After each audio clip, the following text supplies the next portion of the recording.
সময় টিভির মালিকের উপরে চাপ সৃষ্টির একটা খবর সামনে এসেছে আমাদের।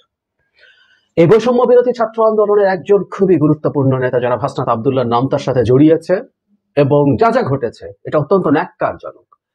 আমি যারা হাসনাত আব্দুল্লাহর বক্তব্য নিয়ে কথা বলতে চাই। আসলে ওখানে কি ঘটেছে আমরা এর মধ্যে জেনে গেছি এবং এর অনেকগুলো ডাইমেনশন আছে। প্রথম ডাইমেনশনটা একটু বলে নেই, সেটা হলো আমাদের দেশের মিডিয়া এটা নিয়ে কোনো নিউজ করেনি, হুইচ ইজ ভেরি সারপ্রাইজিং। একটা মিডিয়ার ওপরে যে ধরনের ঘটনা ঘটেছে, সাংবাদিকদের চাকরিচ্যুতির কথা এসছে, সেটা এই দেশের কোনো মিডিয়া পাবলিশ করেনি। আমাদের দেশের মিডিয়া এখনো মানে সিদ্ধান্তহীনতা বা আমরা এভাবে বলবো আত্মবিশ্বাসহীনতায় ভুগছে বা সাহসের অভাবে ভুগছে। আমরা সরকারের দিক থেকে কোনো রকম কোনো চাপ কারো উপরে আছে বলে জানি না, এবং আমি জেনে বলছি এটা যে সরকার চায় মিডিয়াগুলো স্বতঃস্ফূর্তভাবে একদম খোলাখুলি কাজ করুক, কিন্তু না, আমরা জনাব হাসনাত আব্দুল্লাহ এবং সময় টিভিকে নিয়ে যে কেন্দ্র করে যে ঘটনা ঘটেছে এটা আমি ফেসবুকে প্রচুর আলোচনা দেখেছি, এন্ড আই ওয়াজ ওয়েটিং যে এটা কোনো মেইন স্ট্রিম মিডিয়াতে আসবে, সো এটার অথেন্টিসিটি নিয়ে আমার আর সন্দেহ থাকবে না এবং তখন আমি কথা বলবো, কিন্তু আমি দেখলাম এটা হলো না। সাম্প্রতিক সময়ে আমার হাতে যেটা আসলো, বাংলা আউটলুক একটা নিউজ, আসলে একদম তারা অন্য সূত্র থেকে নিয়ে করেছে, বিনিয়োগ বিষয়ক ম্যাগাজিন ব্যারন্স, এবং এখানে এএফপি রেফারেন্স আছে। তারপর যেহেতু এটা আছে সেই কারণেই আমি এটা নিয়ে কথা বলতে চাইলাম। আমাদের দেশের মিডিয়া এখনো কিসের ভয়ে আছে তাদের আসলে বলা দরকার। এটা যদি সরকার না হয়, তারা কি ছাত্রদেরকে যারা মুভমেন্টের নেতৃত্ব দিয়েছেন তাদেরকে ভয় পাচ্ছেন? আমি এটা একটু জানতে চাই, এটা একটু বুঝতে চাই, কারণ একটা ভয়ের ব্যাপার আছে বলে যেন হাসনাত আব্দুল্লাহ প্রমাণও করেছেন, আমি এভাবে বলবো।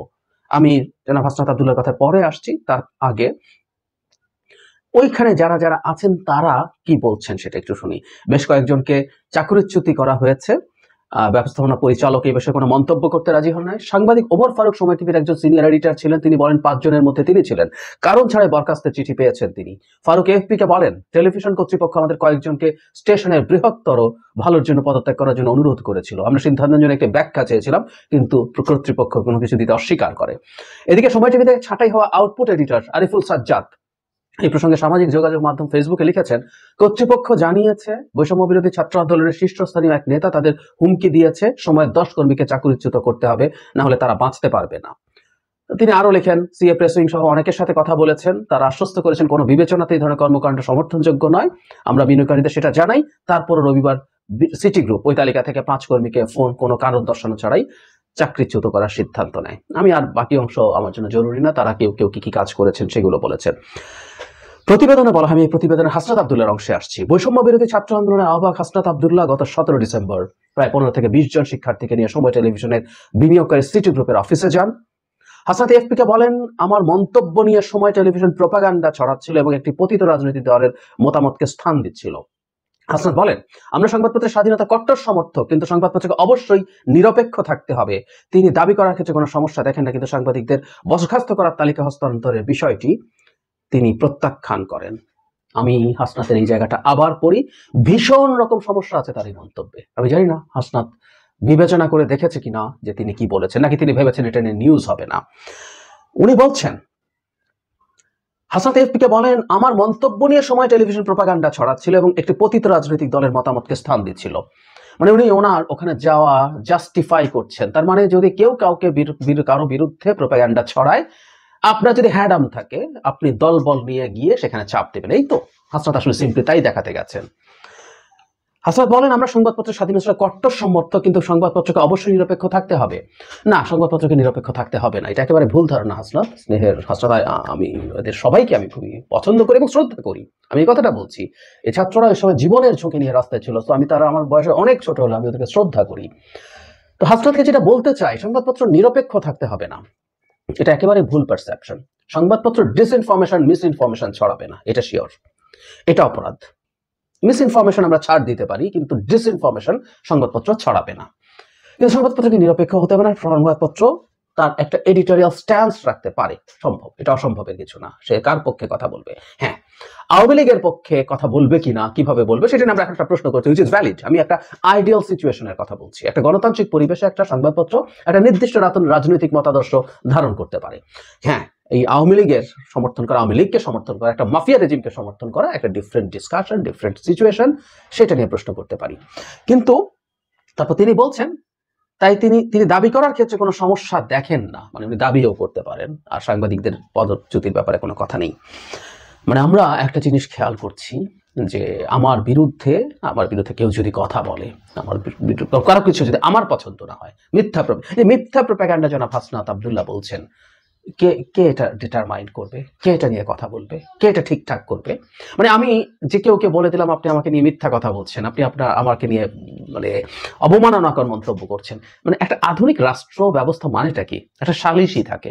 এই জন্য স্টেটের প্রয়োজন আসলে মূলত সেই জায়গায় সে আসলে একটা সালিশ, বিবাদমান পক্ষ থাকে, একে অপরের বিরুদ্ধে নানান রকম সংকট থাকে, তখন সে সালিশ করে, সে দুজনের মধ্যে বিবেচনা করে, বিচার করে একটা সিদ্ধান্ত জানায়। এজন্যই রাষ্ট্রের প্রয়োজন। আর না হলে এটা মগের মুলুক কিংবা মবের মুলুক, ইদানিং বলা হয় না, আমি মগের মুলুক খুব বলতাম আওয়ামী লীগের, আর এখন ছোট মাঝারি বড় বিভিন্ন রকম মবের মুলুক তৈরি হচ্ছে। এগুলো খুব ভয়ঙ্কর কথা।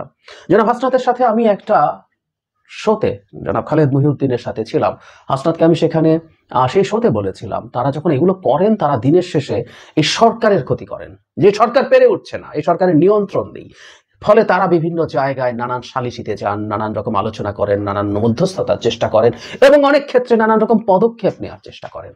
ওনার তো কোনো অথরিটি নেই, ওনার কোনো রকম কোনো অথরিটি নেই, বরং জনাব হাসনাতের যথেষ্ট যোগাযোগে সরকারের সাথে আছে, তার বন্ধুরা সরকারের উপদেষ্টা আছে, এমনকি যে টিভি চ্যানেল, যে মন্ত্রণালয়ের অধীন, সেটার নেতৃত্ব তাদের বন্ধুরা, যারা রাজপথে তাদের সহযাত্রী ছিলেন।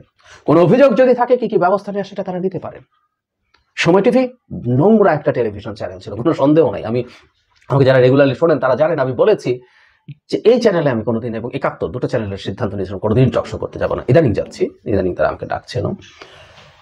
কিন্তু সময় টিভিতেও যদি এই ধরনের সমস্যা থাকে, যদি সমস্যা আছে, আসলে আমি এটাও মনে করি যে সময় টিভিতে পতিত আওয়ামী লীগের লোকজন আছে এবং যারা তাদের কোনো না কোনো ফর্মে এজেন্ডা বাস্তবায়ন করতে চেষ্টা করবে, এটাও আমি অস্বীকার করি না। কিন্তু যেটা জরুরি কথা, সেটাকে কিভাবে আমরা ডিল করব, সেটার একটা অ্যাডমিনিস্ট্রেটিভ এবং একটা সরকারি পলিসি তৈরি করতে হবে, করার মাধ্যমে সেটা জনাব হাসনাত আব্দুল্লাহ এটা করতে পারেন না। এবং প্রায় বলছি, এটা শুধু দেশের অভ্যন্তরে না, দেশের অভ্যন্তরে তো বাজে মেসেজ যাই। আমি অনেককে ইদানিং এসব আলাপ করতে শুনছি যে তারা এগুলো কি করছেন, তাদের প্রতি মানুষের যে শ্রদ্ধা ছিল সেটা কোনো না কোনো ফর্মে তারা হারানোর ঝুঁকি তৈরি করছেন। এটা উচিত হবে না। আমাদের জাতির এই এত বড় বিট, এত বড় কাজ করাদের এই জায়গায় চলে যাওয়া খুবই মর্মান্তিক হবে। কিন্তু হতে পারে আমরা সবসময় যেন মনে রাখি, আমি একটা ভিডিও করেছিলাম এটা নিয়ে, মুক্তিযুদ্ধের পর আবার তোরা মানুষ হ বলে সিনেমা তৈরি করতে হয়েছিল খানাতাকে, মুক্তিযোদ্ধারা যখন বিভিন্ন রকম অনিয়মের সাথে জড়িয়ে পড়ছে। আমি হাসনাত কোনো অনিয়ম করতে গেছেন, আমি সেই আলোচনায়ও যাচ্ছি না, আমি বলছি না, আমি আশা করি আমাকে ভুল বুঝবেন না যে এটা অনিয়মের জন্য গেছেন, কিন্তু নিয়মটাও এভাবে পালন করা যাবে না, এটা সবচেয়ে জরুরি কথা। আমরা একটা গণতান্ত্রিক স্টেট চাই, আমরা শেখ হাসিনার বাংলাদেশ চাই না, যেখানে এরকম গায়ের জোরে হ্যাডাম দেখিয়ে আমি অমুক আমি তমুক হয়ে যে কোনো কিছু করে ফেলতে পারি, সেটা চাই না। আমরা একটা আইনের দেশ চাই, এবং 4 মাস পার হয়ে গেছে, সুতরাং প্রশাসন কাজ করছে না, ওটা হচ্ছে না, সেটা হচ্ছে না, তাই আমাদেরকে করতে হচ্ছে, এই কথাগুলো বলারও কোনো সুযোগ নেই। আমি এই কাজগুলোর জন্য তারা একটা ব্যবস্থা, একটা সিস্টেম ঠিক করুন। আর তাদের একটা জিনিস মনে রাখা দরকার যে কেউ না কেউ যদি তাদেরকে মোটিভেট করে কোনো কিছু করানোর চেষ্টা করে, যেহেতু এখন বিভিন্ন জায়গায় সমন্বয়ক পরিচয় দিলেই অনেক কিছু করা যায়, এটা আমরা জেনে বলছি, আমরা এই সমাজে বাস করি, দেশে বাস করি, আমাদের মিডিয়াগুলো এখনো কথা বলতে শুরু করে নাই। তাদের সতর্ক হওয়া দরকার। তারা রাজনৈতিক দল তৈরি করতে যাচ্ছেন, সেই রাজনৈতিক দল যাতে বিতর্কের ঊর্ধ্বে থাকে, এবং রাজনৈতিক দল তৈরি না করলেও আমাদের এই অসাধারণ, এই মাটির অসাধারণ এই সন্তানরা শেষ পর্যন্ত বিতর্কের মধ্যে থেকে মানুষের দ্বারা ধিকৃত হবেন, এর চেয়ে মর্মান্তিক কিছু হতে পারে না। এবং আমি সরকারের কাছে আহ্বান জানাই, এই ধরনের পদক্ষেপ ঠেকানোর জন্য সরকার কঠোরভাবে পদক্ষেপ নেবেন। সরকারের দেখা উচিত না কে কি করছেন, কার সাথে করছেন, অন্যায় যদি করা হয়ে থাকে সেটার জন্য করবেন। কেউ যদি অভিযুক্ত হন, সময় টিভি যদি সিরিয়াস কোনো কারণে অভিযুক্ত হয়, তার সাথে আইনিভাবে, আইনের চৌহদ্দির মধ্যে, সংবিধানের চৌহদ্দির মধ্যে আচরণ করা হচ্ছে কিনা সেটা নিশ্চিত করতে হবে। দুদিন আগে একজন ব্যক্তির গলায়, আমি তাকে মুক্তিযোদ্ধা বলি না, কারণ জুতার মালা যদি সাধারণ মানুষের গলা দেওয়া যায়, মুক্তিযোদ্ধার গলায়ও দেওয়া যাবে যদি এটাকে আমরা সহি মনে করি, কিন্তু আমরা এটাকে সহি মনে করি না। কোনো মানুষ আরেকজন মানুষের গলায় জুতার মালা দিতে পারে না। আমাদের দাবি একটা খুব সিম্পল দাবি ছিল, কারণ আমি কোনো অভিযোগ আছে, কোনো অন্যায় তিনি করেছেন, যদি সেটা হয় সেটার আইনগত ব্যবস্থা হবে। মবের মুলুক নিশ্চিত করা যাবে না। সরকারকে সতর্ক হওয়া খুব জরুরি, এবং কিছু দৃষ্টান্তমূলক ব্যবস্থা যদি না নেওয়া হয়, এগুলো আসলে চলতেই থাকবে।